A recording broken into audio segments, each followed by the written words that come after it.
Good afternoon, friends. Welcome to this joint briefing. Thank you for coming at such short notice. As you can see, I have with me the Director General of Military Operations, Lieutenant General Ranbir Singh. He will read out a statement to you in English as well as in Hindi. I would now hand over the mic to DGMO. Ladies and gentlemen, Jai Hind and a very good morning to all of you. It has been a matter of serious concern that there has been continuing and increasing infiltration by terrorists across the line of control in Jammu and Kashmir. This is reflected in the terrorist attacks at Poonch and Uri on 11th and 18th of September, respectively. Almost 20 infiltration attempts have been foiled by the Indian Army successfully during this year. During these terrorist attacks and infiltration attempts, we have recovered items including global positioning systems and stores which have had Pakistani markings. Further, captured terrorists hailing from Pakistan or Pakistan-occupied Kashmir have confessed to their training and arming in Pakistan or territory under the control of Pakistan. The matter has been taken up at the highest diplomatic levels and the military levels at regular times. India has actually also offered consular access to the apprehended terrorists to Pakistan to verify their confessions. Furthermore, we had proposed that fingerprints and DNA samples of terrorists who had been killed in the Uri and Poonch encounters can also be made available to Pakistan for their investigations.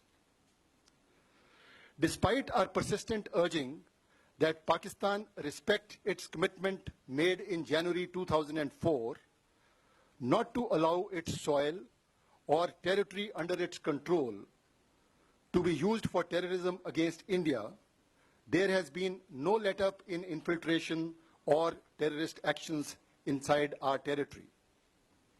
If the damage was limited, it has been primarily due to the efforts of the soldiers of Indian Army who are deployed in a multi-tier counter-infiltration grid, and most of the infiltration bids have been foiled at those locations. The Indian Armed Forces have been extremely vigilant in the face of continuing threat.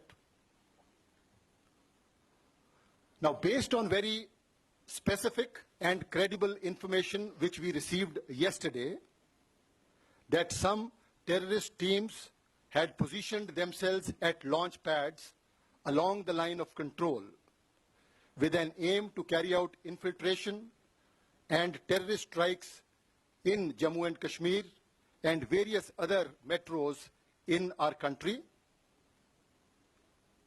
The Indian Army conducted surgical strikes last night at these launch pads.